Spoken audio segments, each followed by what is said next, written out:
You probably don't worship at a Taoist altar. You may not know the names of the three pure ones. But if you've ever celebrated New Year's with fireworks, taken a sip of tea to calm your nerves, watched a kung fu movie, or simply stared at a mountain and felt inexplicably peaceful, you've already touched Daoism. This is the episode where we stop talking about monks and temples and start talking about you. Because Taoism never stayed locked inside monastery walls. It seeped into every corner of Chinese life. The food you eat, the medicine you trust, the poetry that moves you, the martial arts that inspire you, even the way you understand the natural world. Most of the things you think of as just Chinese culture, behind them, you'll find Daoism smiling quietly. Welcome to Chapter 5, Daoism, Transforming the World. Let's start with the most explosive example, literally. Before gunpowder was a weapon, it was a wild dream. In the dim, smoky labs of Daoist alchemists, men in search of eternal life, mixed sulfur, charcoal, and saltpeter.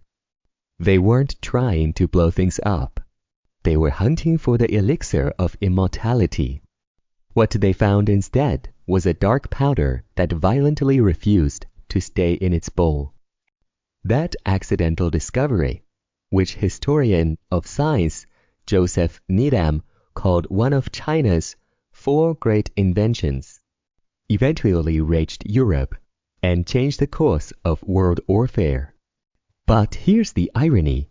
Daoism, a philosophy of peace and nonviolence, gave humanity one of its most destructive technologies. Yet, even gunpowder found its way into celebration. Every firework that lights up a New Year's sky echoes that ancient Taoist search for transcendence. But medicine was where Daoism truly excelled. Traditional Chinese medicine, TCM, and Daoism share the very same root. The foundational classic, the Yellow Emperor's Inner Canon, Huangdi Neijing, is built on Taoist concepts, yin and yang, qi, life energy, and the 5 elements. The Taoist insight was simple, yet revolutionary. If the universe is a flow of energy, so is your body. Disease isn't a demon attacking you. It's a blockage in your internal river. Cure the flow. Cure the disease. That's why TCM looks at your tongue instead of taking your blood. That's why acupuncture inserts needles not at a site of pain but along invisible meridians. And that's why a Taoist hermit meditating on a mountain might know more about your liver than a Qing dynasty physician. And the most radical part, Taoist physicians did all this while also dreaming of immortality, which meant they were the first to test herbs on themselves, catalog poisons, document antidotes, and push the boundaries of what plants could do. Without Daoism, there would be no acupuncture. No herbal formulas like you find in health stores worldwide. No idea that what you eat can recalibrate your inner weather. Now let's gauge our hope from healing to fighting. What is the softest thing in the world? Water. According to CHUNG's ideology yields every container flows around at the top, always flows downhill. And yet, over time, it carves canyons through solid stone.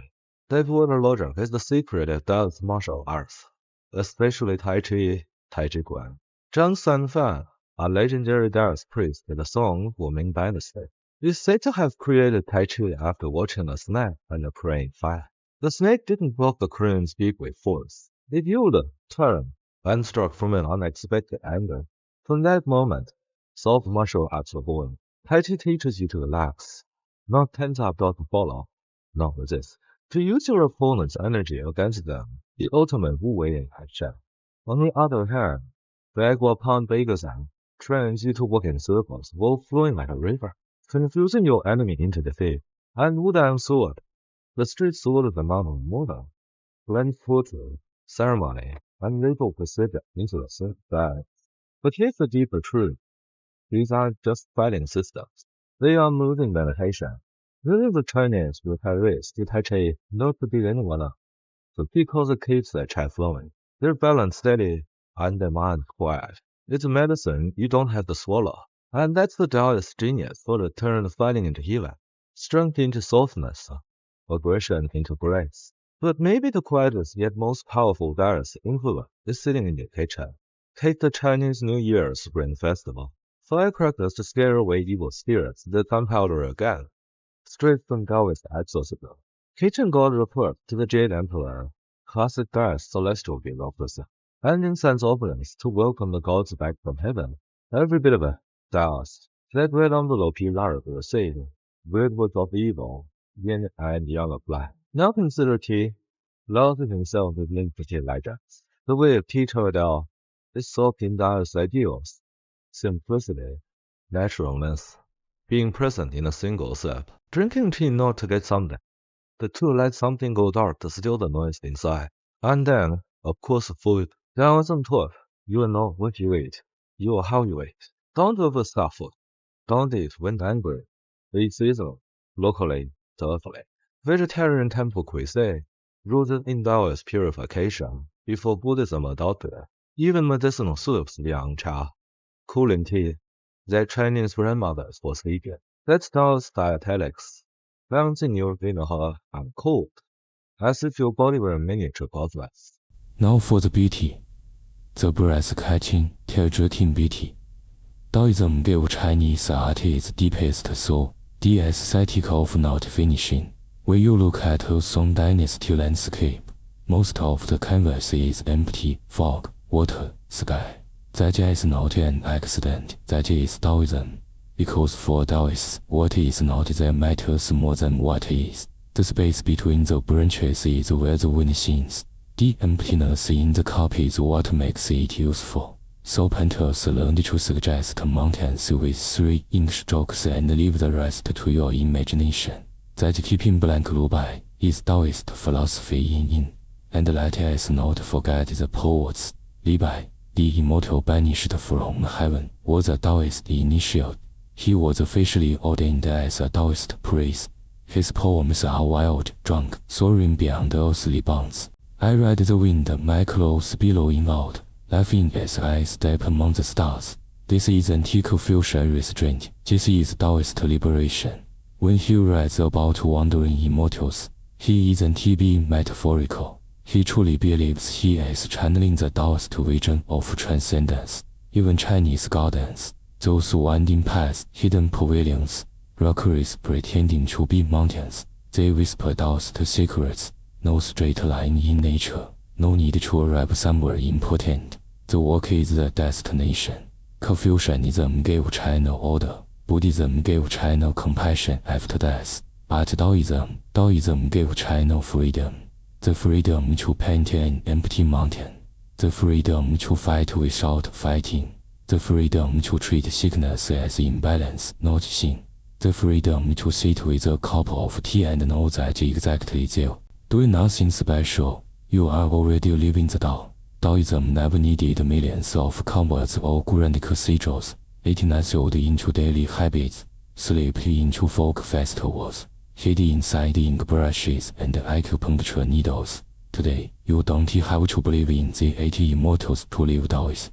You do Tai Chi in the park, you read Taoism. You drink herbal tea when it is hot, Taoism. You stare at a sunset and just breathe. Needing nothing, wanting nowhere to go. That is the purest Taoist ritual there is. So next time someone asks what is Taoism, don't point to a temple, point to a glass of tea, a quiet morning, a slow exhale. The Tao that can be told is not the eternal Tao, but the Tao that is lived is everywhere.